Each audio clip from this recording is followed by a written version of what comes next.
Well, uh, good afternoon. Man, it's been a while since we have been together. It's good to see everyone, whether you're watching this live or whether you're watching it maybe at a different point.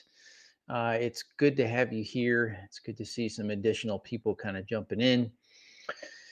It feels like it's been, well, it has been. It's been almost, a week and a half, 2 weeks since we've connected. Hopefully, many of you have been doing the Sabbath series and the law that is going live on. We're in episode, I believe, 13 on the YouTube channel. So if you haven't yet gotten a chance to check that out, please do head over, subscribe, like whatever they do on those channels. I don't know. I'm not really that great at promoting these things, but check out the channel. Make sure you subscribe to it, and you will be notified when any of the premiere videos go out. There's another one happening tomorrow. I believe it's episode 13. And I think we've got probably 4 or 5 more, I believe, in that series. So, and then we'll be concluding that particular series. Just an update of kind of where we're headed after that series is done on my channel. I am currently in the throes of putting together an in-depth synopsis of the doctrine of the Trinity, which is very obscure, especially if you have been a part of the Seventh Adventist Church. You may be surprised at what that doctrine actually does teach and what it doesn't teach. And so we're going to be doing a deep dive into really a matter of, well, what the Orthodox doctrine teaches, and what is espoused. I'm going to give you a snapshot here. What is espoused by the Orthodox Church. So this is what I'm working on right now. You'll see kind of I'm in the final stages of putting this together, but it's going to be a historical development of the doctrine of the Trinity doctrine in the Seventh-day Adventist Church in comparison with Orthodox understanding. So hang tight on that. That is something that's being worked on now, and that will begin soon after I finish the series on the Sabbath. In between that series, you will probably get a little bit of a review on the review that was done on my debate with Answering Adventism with Matt Murray. And so I'll be doing a little bit of a special on that. So hopefully hang tight on that as well. So just a lot going on. As I always like to do, I want to just mention a couple of books. I'm going to only mention one in particular. Um, and honestly, this is a fun one, and it goes with, we have already discussed and dialogued just a little bit as we've gotten into Revelation on a couple of different books. In fact, some of them are here. I have mentioned this book here, which is an excellent book on Revelation. I have mentioned this book as well in connection to Revelation. I don't know if you can see that or if it's reversed.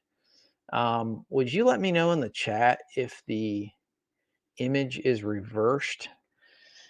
If you could let me know, that'd be great, because I'd love for you to be able to see it. That's just a setting on my side. Yeah, so I've already mentioned a few of those. I've also mentioned Dr. Heiser's work. Dr. Heiser's work is always good. It's always amazing. So those are just reminders of some books, by the way. Okay, thank you, Adrian. It's correctly displayed. Awesome. I want to make sure you guys can see it. So those are some recommendations that I've already made to you all. If you remember, last time we got together, I mentioned a couple of different resources. The prophetic lawsuit in the book of Revelation. That was one that I mentioned. And then I also mentioned a book that you can find online called by Chilton. That's the Days of Vengeance, an exposition on the Book of Revelation. That one can be found for free on the internet. So those are all a couple of things that I suggested. I am only going to give you one new book today, and it's in light of our interaction with the Book of Enoch, which we've gotten into that a couple of times. So I ran into this particular book because I believe I got exposed to it from a podcast that some of you may actually have heard. It's called Blurry Creatures podcast. It's a fun one. So yeah, I just got introduced to this particular book. In fact, this book was kind of, I guess the way they write it, it was inspired by the Blurry podcast, as well as Timothy Alberini, a book called Birthright. So this is a fun one. This is called the Book of Enoch. It's a very specific one. If you want to scan that code on the back, I don't know if you could do that or not. It's probably going to be too blurry. But if you need details on this, is actually by Alberino, Henry, and Rogers. Okay, and it's the Book of Enoch, Volume 1 in the Nephilim series. It's fun. It's fun because it's actually built off of the transcript of, let me get the details here. It's all three of the Enoch books. The first Enoch one, also known as the Ethiopic Enoch translation by R.H. Charles, it's the 1917 commentary by Timothy Alberino. And then they do the second Enoch and third Enoch. And there is some artistic rendition in it, as well as some commentary. So it's fun. And it will definitely add some perspective on some of the imagery that may very well be pulled from. I have mentioned the Book of Enoch in my study on the afterlife. If you have not checked that out, that is also on my YouTube series, my YouTube channel. You can find that in, I believe, the playlist where I kind of spotlight some of the other channels that I've been on. So, all right. Well, with that, let's jump right in. We have got a lot to cover today. If you remember last time, we were diving into Revelation 4 and 5, which is kind of seen as a unit. And we are going to dialogue back and forth on a couple of scholars, some details that are brought in by those scholars. I will reference kind of who those scholars are and why those are important. For those of you that are either my Adventist friends or former Adventist friends, you'll be surprised that one of the scholars that we're going to engage with today is actually pretty honest about the topic. And believe it or not, it's published by an Adventist academic source. So surprise, surprise, you might be interested in that.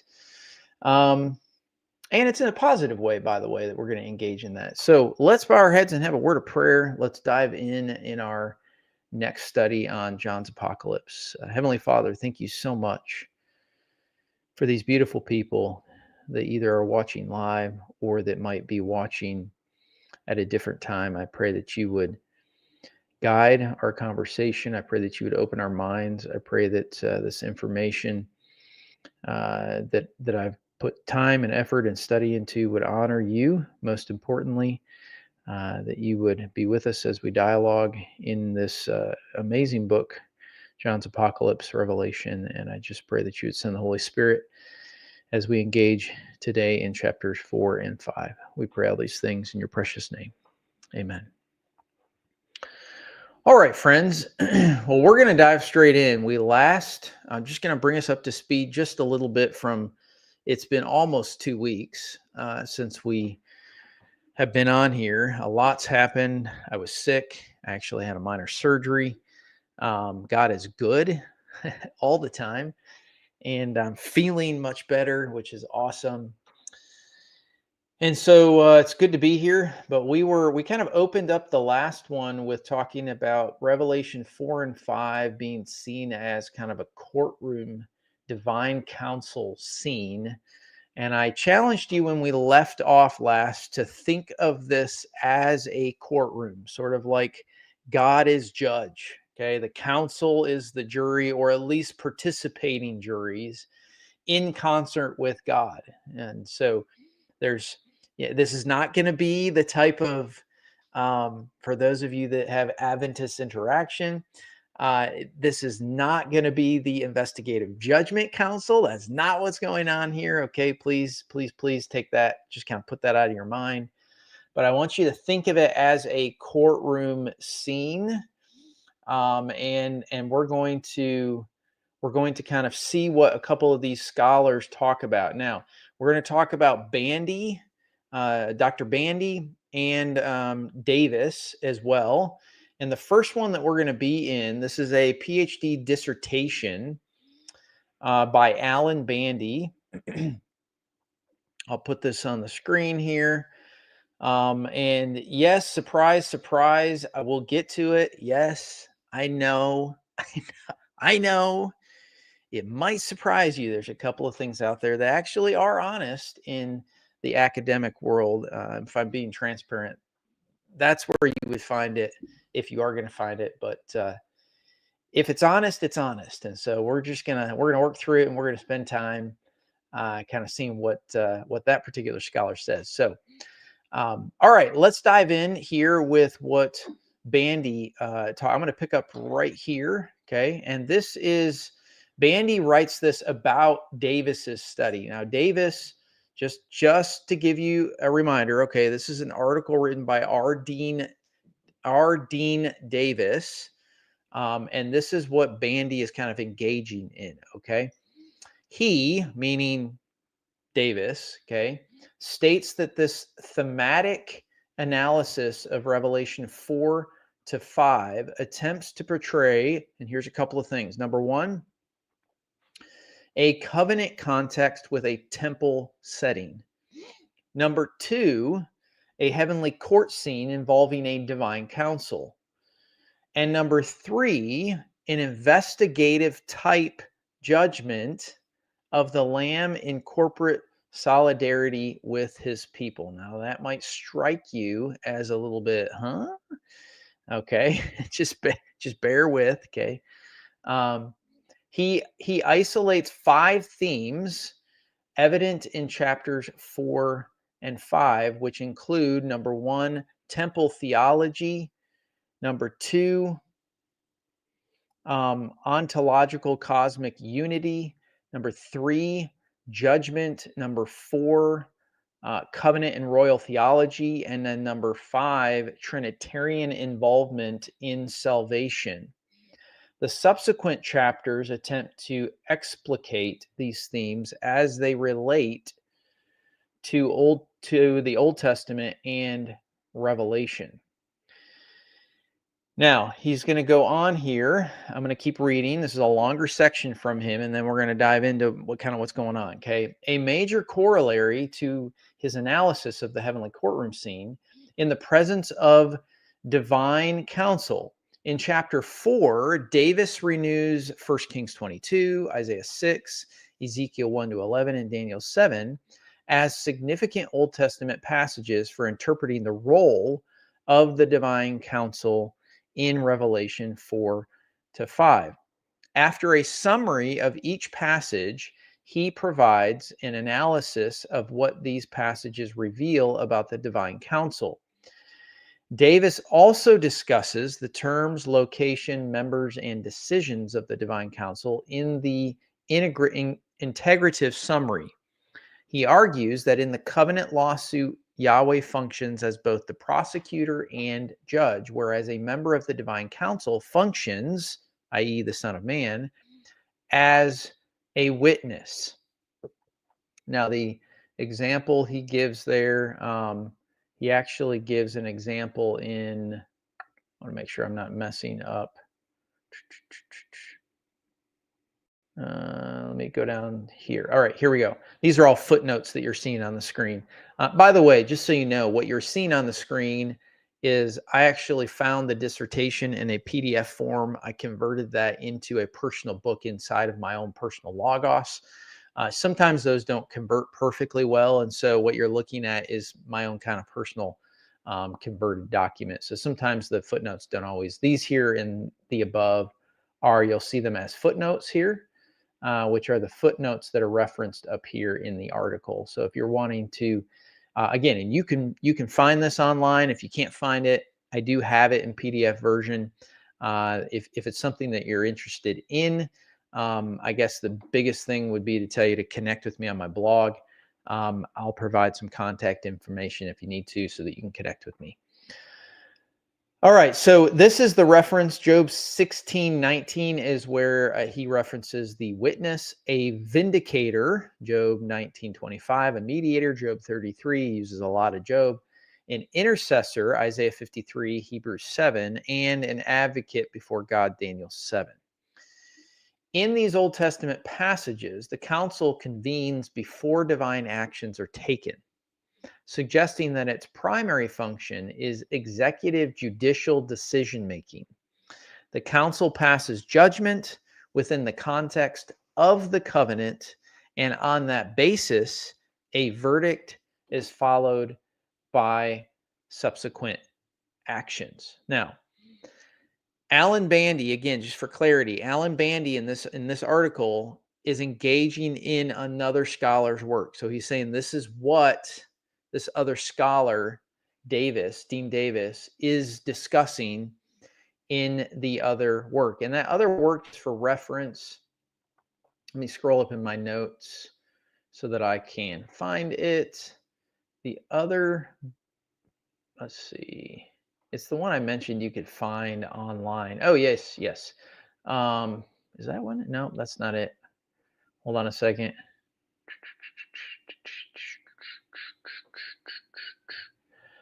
Yeah,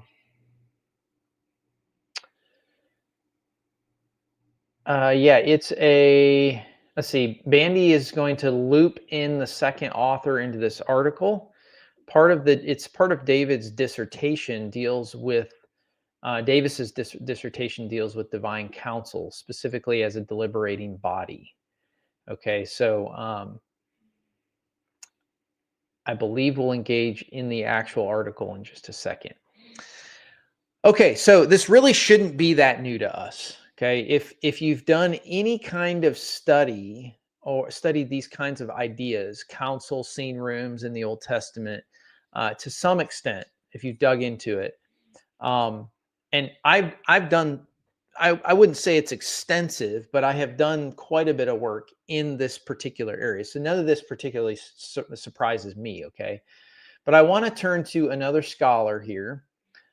This is a scholar by the name of Kenskis, some of these names. He has a dissertation for a second, and his dissertation, her dissertation gives a little bit of a different perspective on this. Okay, so we're going to turn to, this is Miria Z. Kensky. Now, the title for this particular dissertation is called Trying Man, Trying God, the Divine Courtroom in Early Jewish and Christian Literature. Okay, really important to keep kind of all of this in context as we're digging through the text. All right, here we go. This is in the introduction to the dissertation. And Kensky writes this: throughout the Hebrew Bible, there are images of God holding trial and acting in a judicial capacity. Sometimes these images appear in narrative presentations, such as the visions of Micaiah bar Imlah in 1 Kings 22, Zechariah 3, and the prologue of Job. All of those, I think, were referenced. This is me inserting here. All of those, I believe, were referenced in Alan Bandy's dialogue with Davis. At other points, As in Psalm 50, the framework is poetic, leaving the reader to fill out the narrative setting. Still, other texts are legal in nature and imagine God's courtroom not only as occurring in some heavenly realm, but in intersection and as intersecting with the human courtroom on the ground. All these texts bear witness to the flexibility of the scene for different rhetorical and religious purposes. Sometimes the courtroom imagery is found for purposes of consolation, comfort, hope. At other points, the courtroom framework is used to provoke shame, regret, and repentance. Often these reasons coincide as more than one is intended at any moment. Continuing on in the article, the divine courtroom in the Hebrew Bible, this is the Old Testament, okay, is not always visible to the naked eye. Often the texts which become most central to later interpreters, even later interpreters within the canon itself, are not prima facie instances of the divine courtroom. Only an understanding of the divine courtroom as a deeply ingrained feature of the religious imagination of ancient Israel can reveal the importance of these texts. One such example occurs on Mount Sinai. Now, this should pique your interest. I don't know if you've ever thought of this as a divine council courtroom scene. Having displayed extraordinary boldness before God, advocating for Israel after the golden calf, Moses insists that God show him his ways so that he may know him. That's Exodus 33:13. The request to know, quote, your ways is nothing less than a desire to penetrate the workings of the divine mind, to understand the process of divine decision making, to perceive how God functions. Now, I want to dive into this idea. Okay, I'm hoping that we're going to paint a correct or accurate image through, remember, this is an entire study, John's Apocalypse, through the lens of the Old Testament. Okay, trying to see this with what I would call Israelite eyes. Okay, Revelation 4 and 5, as we get into 4 and 5, is a legal courtroom scene. In order to see this idea, the best thing we can do, or at least see it as a template being used in the Old Testament, we need to head over to a book that we do not look at very often. This is Micah chapter 6. And no, this is not using Micah to make people pay tithe. Ha ha ha. Sometimes I think I'm a little cynical. Here we go. I want to read Micah 6, 1 through 8. And I'm going to interject a little bit as we go through this. Okay. So here now, am I in? Let me see. Let me switch to, give me 1 second here. Let me switch to the NA, here we go. NASB. Okay. Give me 1 second. Let me change some of the view here. Okay. That should be a little better. Okay, hear now what the Lord is saying. Arise, plead your case. Now, the words plead your case, this is me interjecting, okay? I'm going to show you on the screen the words for plead your case. Okay, it's this transliteration RYB, or you say it rib, okay, which is a legal term. It's legal courtroom term to maintain, assert, or defend your position legally. Okay, You and I may not now. In certain translations, you may not get that. Okay, yes, we see it as case. We think maybe legally, but this is 100% a legal. You can even see it down here in the sense that the scholars at Logos at Faithlike have put in here. It is to contend legally for something. Okay. All right. Before the mountains, and let the hills hear your voice. Listen, you mountains, here's another word, to the indictment by the Lord. And you enduring foundations of the Lord, because of the earth, because the Lord has a case. There it is again. A legal courtroom imagery, a case against his people, and he will dispute with Israel. My people, what have I done to you? And how have I wearied you against me? Indeed, I brought you up from the land of Egypt. I redeemed you from the house of slavery. I sent before you Moses, Aaron, Miriam, my people. Remember now what Balak, king of Moab, planned, and what Balaam, son of Beor, answered him, and what happened from Shittim to Gilgal, so that you might know the righteous acts of the Lord. With what shall I come to the Lord and bow myself before the God on high? Shall I come to him with burnt offerings, with yearling calves? Does the Lord take pleasure in thousands of rams and 10,000 rivers of oil? Shall I give him my firstborn for my wrongdoings, the fruit of my body for the sin of my soul? He has told you, mortal one, what is good. And what does the Lord require of you but to do justice and love kindness and to walk humbly before your God? Now, I know that we have heard that last section, but I want you to catch, okay, so basically what's going on here is we have a legal case that's come up. There are charges given by Yahweh against his people. I haven't done bad things to you. This is basically what he said. I haven't done bad things to you. I've done all these good things to you. Now, again, in context, Micah chapter 6, we have all these abuses happening to Judah, if you read it in context. And so it's kind of like saying, what does God really, really want? What does God consider just? What's he really after?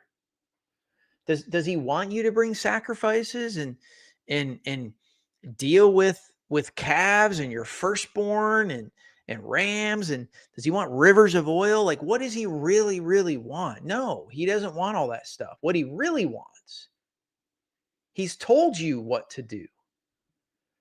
What is good? What is he says to do justice, to do kindness, and I want to look at this word here. Okay, to do kindness.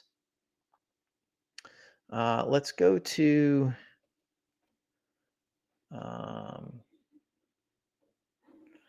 here. Let's go. Let's see, down here to 8. To do good, to do kindness. All right, where is justice? All right, right here. So this to love kindness, to do justice, mishpat, and then hesed. Okay, hesed in the original language, this kind act, this kindness act. Hesed is loving loyalty. It's the kindness that comes from being loyal to someone. Okay, that's what hesed means. To walk humbly with your God. So what does God really want? So the first 8 verses of Micah 6 basically lays out this case against the people. It's clearly done with legal language. And so the language used in here in the Israelite context, this is courtroom jargon. You would clearly understand that this is legal terminology. You've seen, I'm sure many of you have seen court cases on TV. Okay. Whether or not they're fictional, they're real, doesn't really matter. You know that how things get discussed in a courtroom. That's not how people normally dialogue, right? Yes, Your Honor. This, that, what, there's when you're hit with the terminology used in a courtroom setting, okay, you know where you're at. Okay. When you read this as if you were an Israelite, the reader would instantly know that Judah's on trial. You wouldn't have to guess. You would instantly know. And the point here is that this particular language and the trappings of the scene, um, the stance that's going on here, the witness is called to bear witness against whoever's the defendant for the crimes. Like that's what's going on here. And sometimes these sorts of settings occur specifically in divine courtroom scenes, and we know that. Like Daniel has some very clear courtroom scenes where God is enthroned in his heavenly temple, his house, and we know, Ezekiel has this, Daniel has it. I believe that we see it in Revelation. So sometimes that's the case, and sometimes we know with clarity that we're in a courtroom scene. Other times it's a little bit ambiguous, okay? But this is where the divine council meets. It meets in the heavenly temple. All of that imagery is it should be sitting in the back of your mind when you're getting into Revelation 4 and 5. All of these elements are going to play out in a lot of the scenes where God is prosecutor and judge. In some cases, he's even the jury. And the divine council members are going to play very different roles. Now, I'm going to go back to Davis here. And you're going to see in just a second when when we read Alan Bandy's interaction with Davis, if you had any Adventist connection, you probably had a quick trigger moment because he said investigative judgment.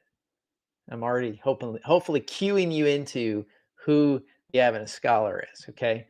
Now, I am going to show you in this particular. I'm going to go to the actual article because you're going to see it's a little bit hard to read it on my screen here because it's kind of written in kind of an odd. It's just odd, and so what I'm going to do is I'm going to actually share my screen. Let me do this one more time. See if I can get the actual PDF up of the document. Let's see here. Okay. Yeah.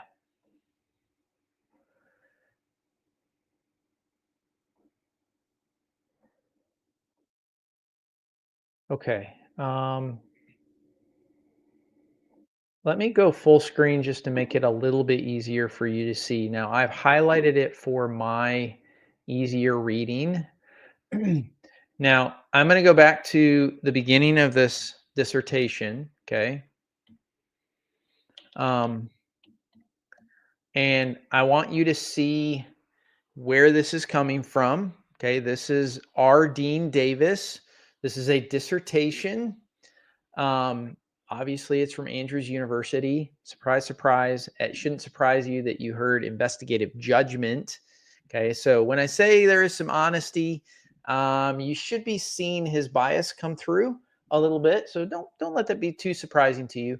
But this is a 1986 dissertation on the heavenly court scene of Revelation 4-5 that we're going to engage in a little bit. Now, this is a 314-page dissertation, and we are going to go to page 139, which is technically in the dissertation. This is the PDF version.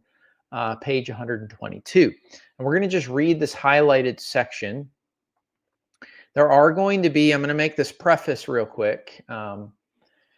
There, and I actually bring this up in my work that I'm doing right now on the Trinity dialogue that will soon be coming out. One of the things that I mention in that article, and I'll be mentioning when I go live on that, just because an individual quotes a bunch of Bible passages doesn't mean it's biblical. Okay, it just means those are the verses that they're using to get the interpretation that they are seeing out of those texts. Okay, so that you can then go kind of study and better understand why, or if you agree or disagree. Okay, because there's going to be a lot of texts here that are kind of posited to stake the case of what Davis is saying. All right, here we go. Back to the article. We have an examination of the activities of the members of the divine council reveals that they fulfill several different functions, including some specific individual rules. They surround the head of the council as attendants. Now, there are the passages if you want to engage. I need that a little bit bigger, I feel like. Hang on a second. I just feel like, can I do it? Yeah, let me take myself off the screen, and I think that will be a tad bit easier. Okay. They support the divine throne for the head of the council, and you'll see the verses there, 2 Samuel, Psalm 18, Psalm 80, Ezekiel 1, and Ezekiel 10. They praise and adore the head of the council, several verses there. They are warriors who fight the battles for Yahweh. Now, again, I want to remind you, these are divine council individuals that Davis is going through and saying these are the things in Scripture that these individuals do. So part of the thing I want you to understand here is that if you take snapshots of this, or if you want the article, I can send the article to you. That's totally fine. These would be indicators of passages in Scripture that at least this scholar identifies as divine council scenes. All right, moving on. They are warriors who fight the battles for Yahweh. They participate in the council proceedings and give counsel. They are to promote justice among people. Now, interesting side note, I want you to take note of this. Okay. This passage right here, Psalm 82, I want you to take note of that, friends, because this scholar, while it's an Adventist scholar, or at least it's being published in an Adventist publishing journal, that is not the traditional Adventist position of Psalm 82. The traditional position, and I know we haven't gotten into Psalm 82 much. I had the privilege of being at the SBL conference. It was 2 years ago when they were doing a scholar council on Psalm 82. The SBL is the Society of Biblical Literature. And I was privileged to sit in that room with scholars like Tim Mackey, scholars like what's the famous guy that starts with a W? Can't even remember his name now. He writes a ton on ancient Near Eastern thought. There was many scholars in there, and we engaged in a dialogue on really what's going on in Psalm 82. And there is much debate on what is going on in Psalm 82. If you want to know, if you want to know my perspective, I don't believe everything in here, but if you want to read, I don't have the book here, but Dr. Heiser's book on this, it's called The Unseen Realm. He dives into Psalm 82 in great depth. All right, let's get back to the article here.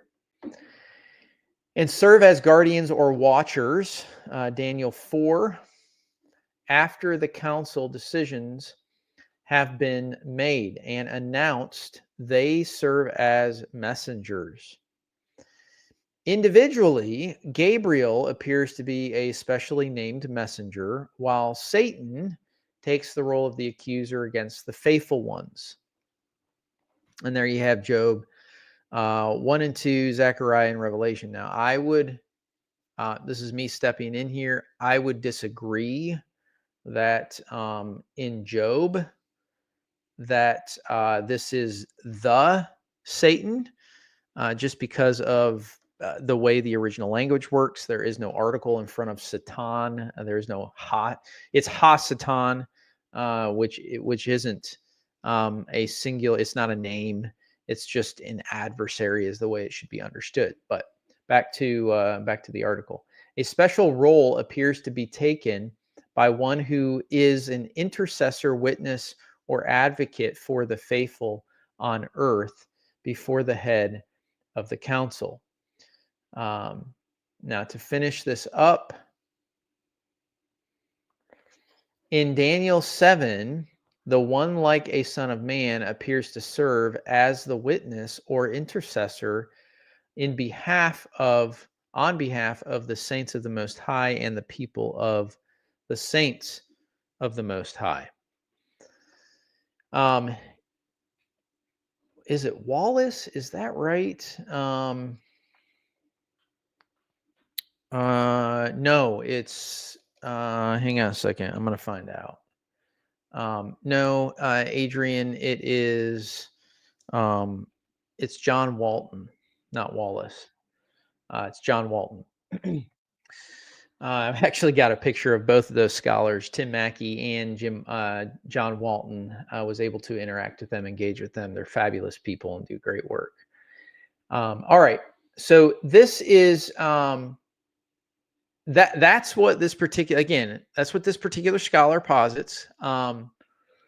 This is what I want you to get from this particular article. Okay.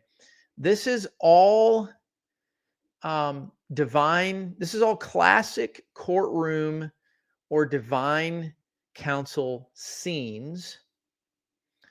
And it has a heavy backdrop, an extremely heavy backdrop of a lawsuit going on, which is truly interesting. It's fascinating to me, because in Hebrew thought, Yahweh functioned as both the prosecutor and the judge when a negative judgment is rendered in most of or many of the Old Testament divine lawsuits. Again, in the settings where you remember that Hebrew word R, translated RYB, rib, when that shows up, usually he's both the prosecutor and the judge, because that's considered a negative judgment. Now, I want to look at some parallels between the Old Testament lawsuit backdrop in Revelation 4 and 5 and a few other things, okay? So, number one, God is described as the head of the divine council in terms that draw direct connection back to the Old Testament. In other words, if you look at how God is described in Revelation 4 and 5, it's going to come out of, it's only going to make sense if it comes out of the Old Testament language and the scenes that are legal scenes in the Old Testament. The second thing I would draw some parallels on. Do you remember the 24 elders in Revelation? I believe that was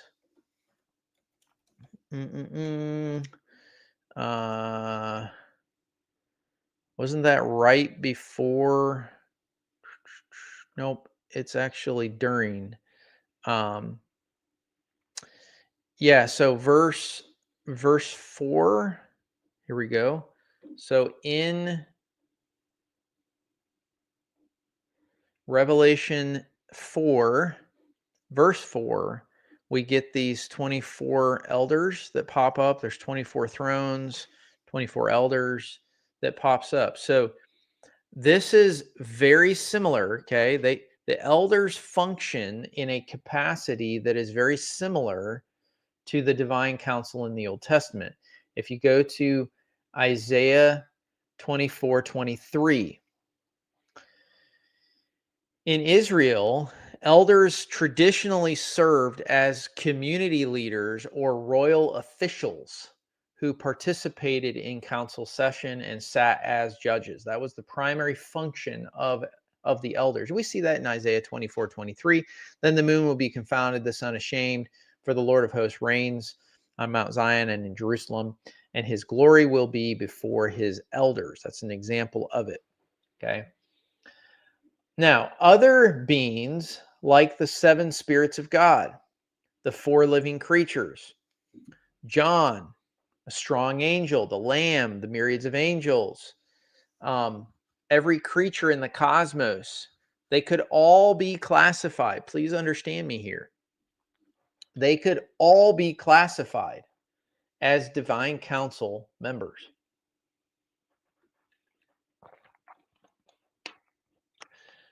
The fourth thing I want to point out, the issue before the council, if we read the chapters 4 and 5, the issue before the council is the worthiness of the Lamb. This is why the courtroom is set up.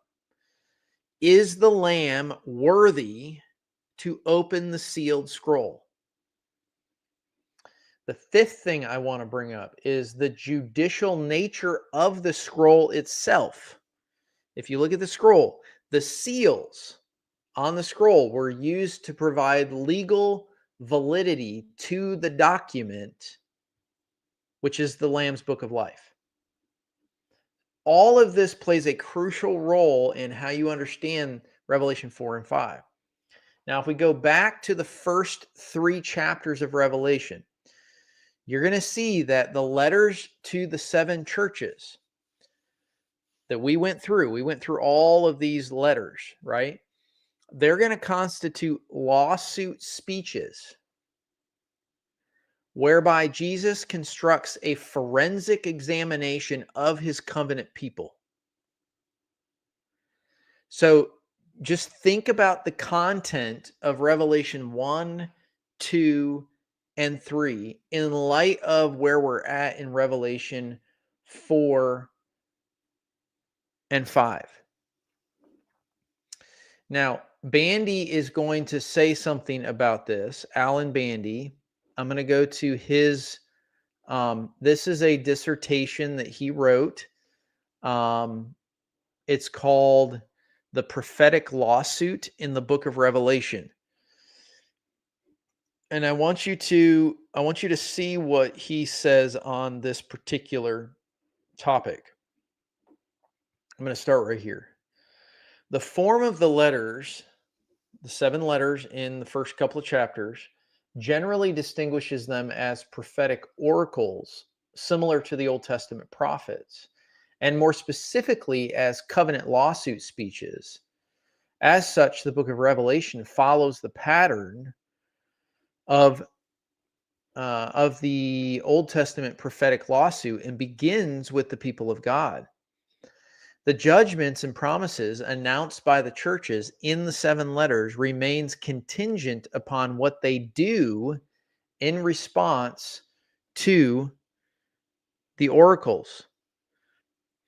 In this sense, the remaining vision, especially the interludes, relates to how the churches respond, faithfully endure as witnesses during the heightened state of persecution. Once the Lord deals with his people, he turns his attention to the surrounding nations with oracles of judgment. This pattern is established by the Song of Moses in Deuteronomy 32, in that once the covenant people repent and obey Yahweh's promises to exact vengeance on Israel's pagan enemies, and then he goes on, the book of Revelation likewise sounds a note of judgment pertaining to the churches, but then the remaining contents of the vision pertains to the judgments of the nations. So notice Okay. The exact reference here that he's bringing up, okay, because remember, he brought up Deuteronomy 32. This is the Song of Moses right before he dies. And the exact reference that is being brought up here is Deuteronomy 32:43. Quote, "Rejoice with God, O heavens, bow down to him, all gods. For he avenges the blood of his children and takes vengeance on his adversaries. He repays those who hate him and cleanses his people's lands." Now, I want to show you real quick, okay? That's interesting. I want to look at something. Oh, that's fascinating. Okay, the my note here you'll notice down here in the manuscript that's being presented here is the Masoretic text. And in the Masoretic text, this line does not occur. This is what you call textual variance. I want to know, I'm going to just, sorry, this is just for my own fun. Deuteronomy 32:43. What does it say anything in here? Okay. This is that's interesting. Cry out, O nations, with his people, for he will avenge his servant's blood. He will take vengeance against his enemies and make atonement for his land and people. Sorry, friends, I am just perusing through here. Sometimes you do this. You're like, hey, oh, that's interesting. So this is the Septuagint, which is the Greek rendering of the Hebrew. And it says, wow, that is really interesting. Do you notice the difference? Look at how, look at here. This is the Net Bible, and this is the same verse.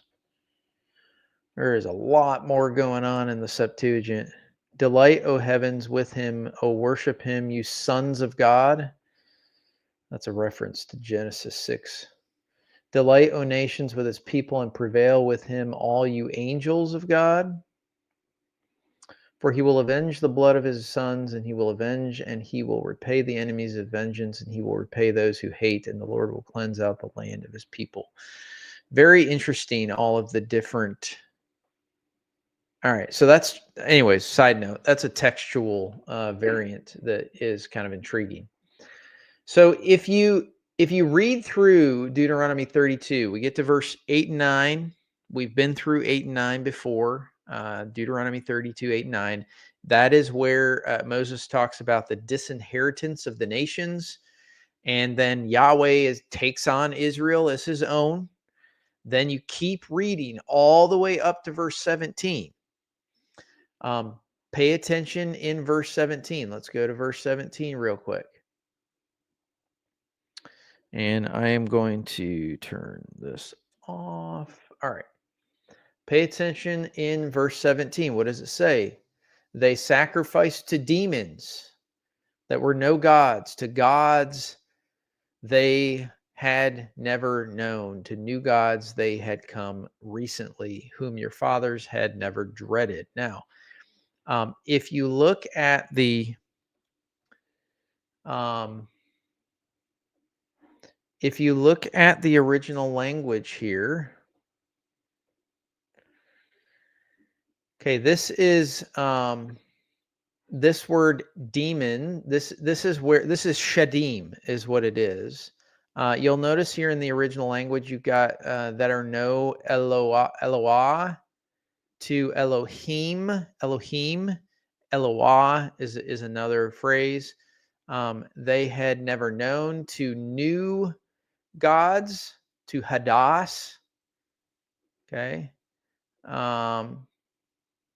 So I just want you to notice And here up in verse 16, we have jealous. Let's see, this is with abomination, they provoked him to anger. This is the worship of other gods, is what it is. They sacrificed to, and this is the word I want you to see here. This is it. The way it's said is shadim. Okay, it's sed, but it's shadim.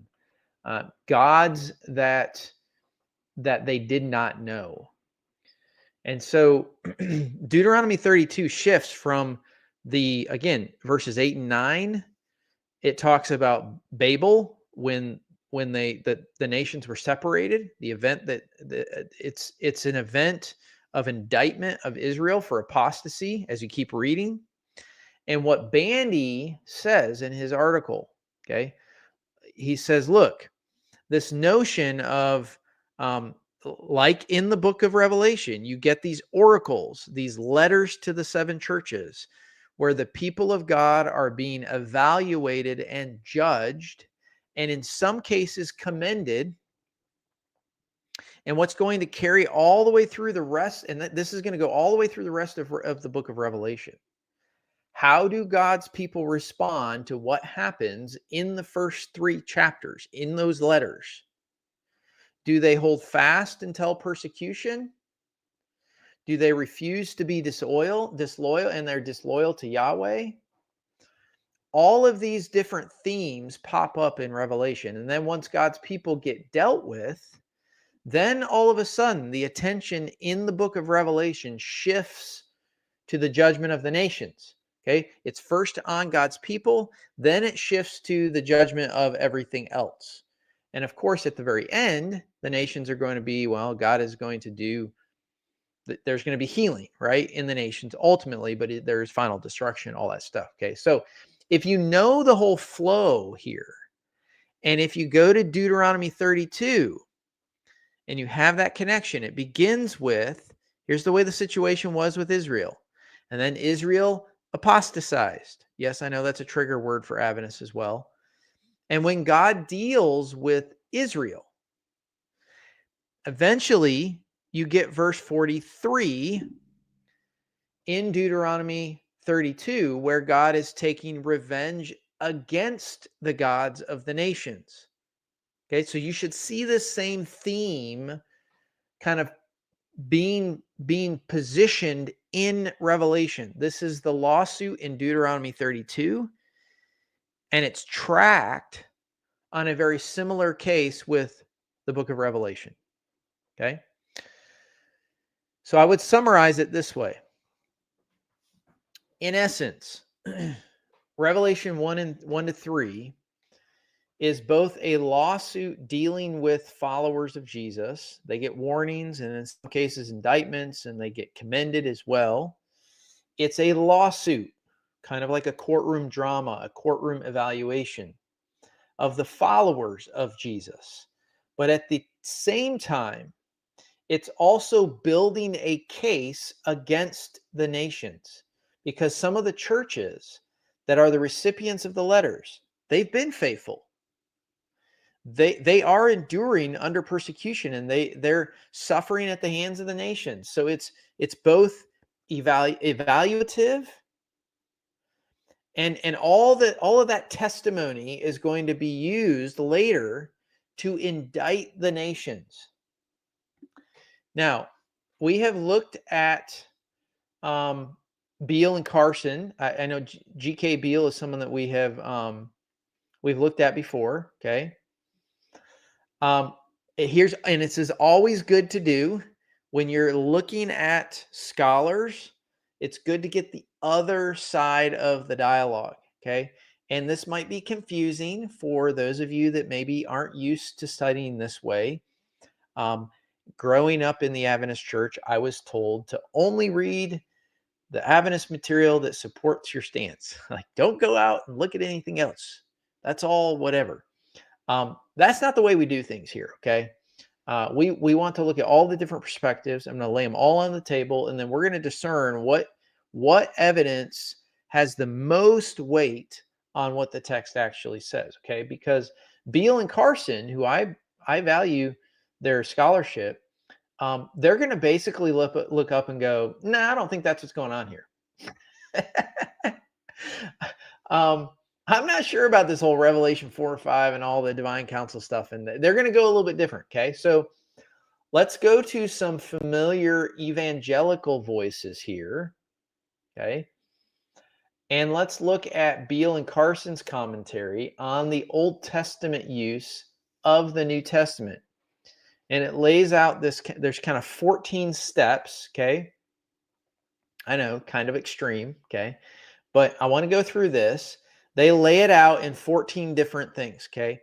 They lay out the courtroom scene in Revelation 4 and 5 really nicely. Basically, they move from the divine council courtroom scene in Daniel 7 over to Revelation 4 and 5. So here is what they write. I'm going to put this on the screen. Now, if you want to know what book this is, okay, this is a fabulous book, by the way. Okay, Commentary on the New Testament Use of the Old Testament by G.K. Beale and D.A. Carson. I have massive respect for both of these scholars. They're fabulous scholars. And this is also, so in this particular section, it's G.K. Beale and another scholar. So those were the editors. Sean McDonough is the other individual here. So they write this: an overview of the two chapters together reveals that they exhibit a unified structure that corresponds more to the structure of Daniel 7 than any other vision in the Old Testament. Okay, so they're going to tie it to Daniel 7. If we begin with Daniel 7, 9 to 28, and observe the elements and order of their presentation that are in common with Revelation 4 and 5, a striking resemblance is discernible. Now, here's the list that they lay out. Okay, I'm going to kind of roll through this slowly. So if you're taking notes, you probably take screenshots of this just so that you can go back and study it and look at it. So here it is. This is the layout. And notice the parallels between Daniel 7, parallel with Revelation. They're going to go through and parallel all the way down, okay, is what they're going to do. So you have an introductory vision phraseology. Number 2, you have the setting of a throne or thrones in heaven. You have number 3, God sitting on a throne. You have the description of God's appearance on the throne, fire before the throne, heavenly servants surrounding the throne, books before the throne, the opening of the books. A divine messianic figure approaches God's throne in order to receive authority to reign forever over a kingdom. The 10th one is this kingdom includes all peoples, nations, and tongues. The seer's emotional distress on account of the vision. The seer's reception of heavenly counsel concerning the vision from one among the heavenly throne servants. The servants are also given divine authority to reign over a kingdom. And then lastly, a concluding mention of God's eternal reign. Now, there is very solid consensus in scholarship. That doesn't mean it's right, but I'm just telling you that there's a lot of people that are gonna agree with this. Okay, and there is an indisputable relationship between Revelation 4 and 5 and Daniel 7. Okay, you can bet your money that there is a direct connection or parallels between Daniel 7 and Revelation 4 and 5. And Daniel 7 is firmly part of what we would call the covenant lawsuit genre in the Old Testament. Okay, this divine counsel, this lawsuit scene, this divine lawsuit scene, all that stuff. Okay, so Daniel 7 is right smack in the middle of that exact thing. It is a classic example of lawsuit imagery. And Revolution 4 and 5 uses it. So it's 14 points, okay, that you saw, even in order, okay? It's almost unmistakable. This is absolutely something that you can't miss, okay? So there's a solid consensus in scholarship and data here that utilizes all of this stuff. Again, which shows the way John, under divine revelation, this is not channeled communication from God, that he's using his brain to parallel what he's seen and what is being revealed to him through the lens of the Old Testament to say something about who Christ is. Okay, this is Old Testament context, gives us the larger picture of what's going on in Revelation 4 and Revelation 5. All right, friends. That is a lot. Today is a little bit less than what I normally go through. We're going to end a little bit early, but I wanted you to get the overarching picture of what is going on in context to the larger kind of narrative of the Old Testament. Because again, I shouldn't have to remind everyone, but again, this is John's apocalypse through the lens of the Old Testament. And so if we're keen to know what's going on in the Old Testament, it can help us understand kind of what's happening, big picture. Now, here's what we're going to do is we are going to next session, if all goes well, we will be going live on Sunday. We are going to still be in Revelation 4 and 5. Okay. Because that was just a flyover.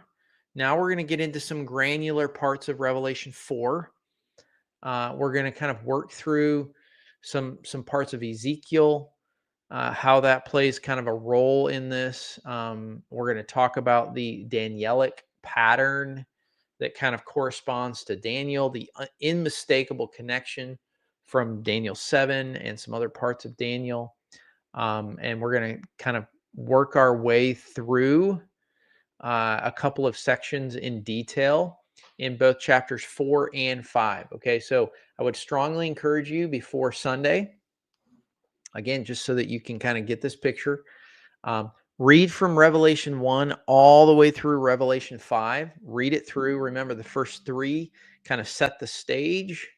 Now, as we get into 4 and 5 is a legal courtroom.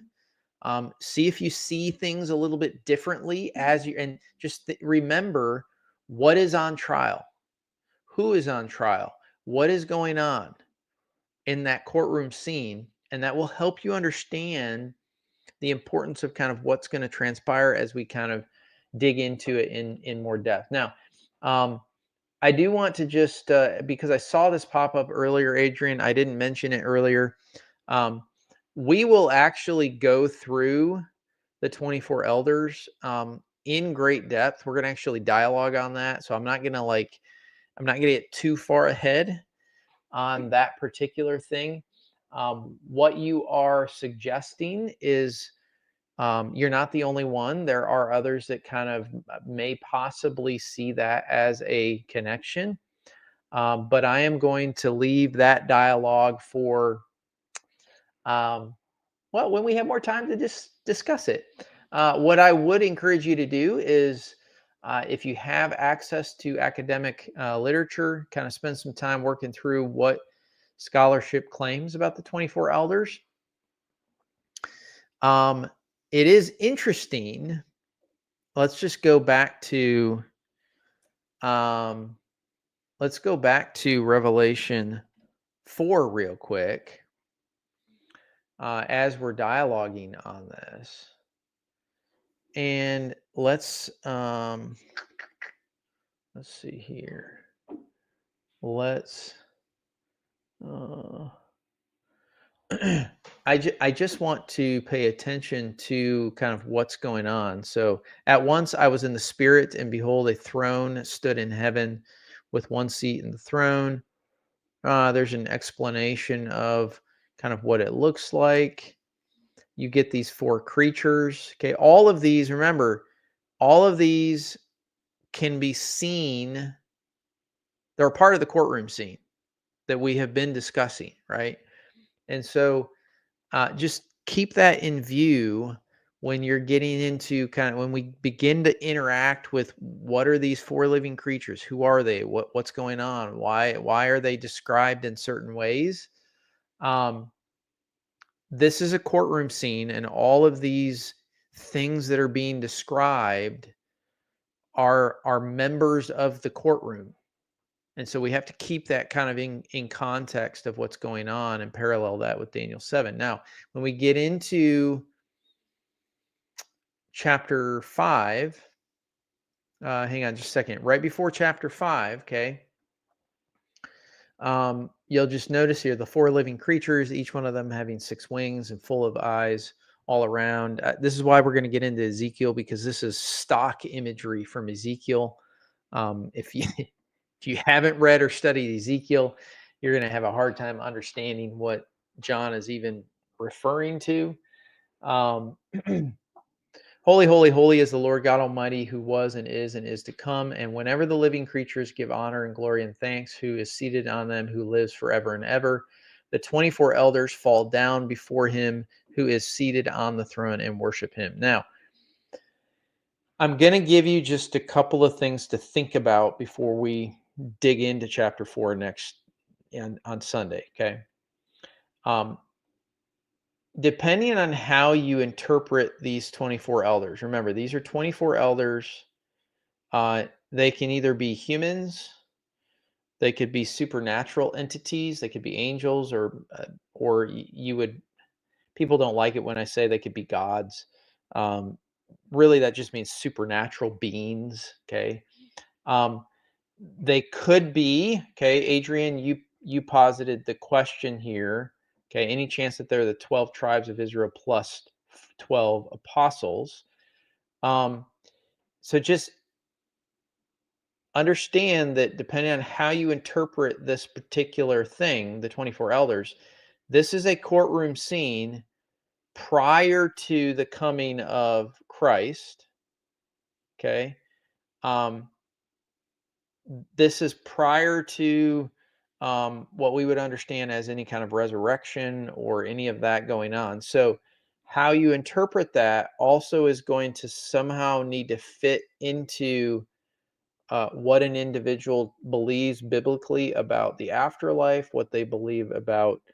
I mean, again, that's if it's humans, then that needs to play a role. And I'm not saying it's right or wrong, okay? Um, but this is one of the things that will get many times an Adventist interpretation in trouble, because they'll make statements like, "Oh, it's X, Y, and Z," and then that doesn't port with an understanding of their understanding of like the afterlife, for example. The 24 elders in an Adventist view couldn't be humans. It would be impossible for them to be humans because of the positioning of where the courtroom happens, how it happens, what's being done. This is a courtroom scene that determines if Jesus, the Lamb, has the ability to break the seals. So this can't be like, again, just think about how that translates into who that is. Now, I don't agree with the Adventist position, so I have no problem, with kind of challenging any of that. Um, but just understand that that's going to play a role as you kind of think through methodically about it. And probably the most important thing for challenging topics like the 24 elders, which is it's a hotly debated thing, okay, um, is to look at it through the lens of the Old Testament. What is the function? Because John is the most Hebrew Greek author in the New Testament. He's Jewish. And so he's thinking of this in a Jewish way. So what did elders do? That's the reason why I brought some of that in. How did they function? Why was he using this imagery? Hopefully that will give you enough to think on. I don't like giving you, hey, this is what it is. I want you to do the heavy lifting. And we're also going to be doing more diving into this um, over the next couple of sessions. Okay. So we're going to be live again on Sunday. Do me a favor. Please, please, please share these studies with your friends, family. Let them know about what we're doing. I would encourage you to also send them over to my blog. I have been getting a lot of more traction from individuals that are reading some of the article posts on the Sabbath series that I'm doing that have been helpful for people. So all of the what I'm trying to do now is all of the ongoing series that we're doing. I've got one coming up on the Trinity. All of those will be videos that you can watch, but they will also have articles posted simultaneously to the video that goes out. That will have all of the academic work, all of the citations, all the source document that you can go look at, that you can source and study for yourself. That way, if you like to read, you have it. If you like to watch, you have it, and you can do both if you need to. So please do go over there, subscribe to the blog, let people know about it. I absolutely cannot do what it is that I do without your help in kind of spreading the word. It is always an honor to study with you guys and to spend time. Next session, that's a good question. It will be Sunday afternoon. I try to go live around 4 o'clock Central Standard Time, and about an hour and a half at the most. So I will post that after I get done here so that you'll see kind of when that is. And if everything goes well, we'll see you on Sunday. So, guys, be blessed. Thank you so much, girls, guys, girls. Thank you so much for being here. And we will see you next time. Okay. God bless. Keep studying.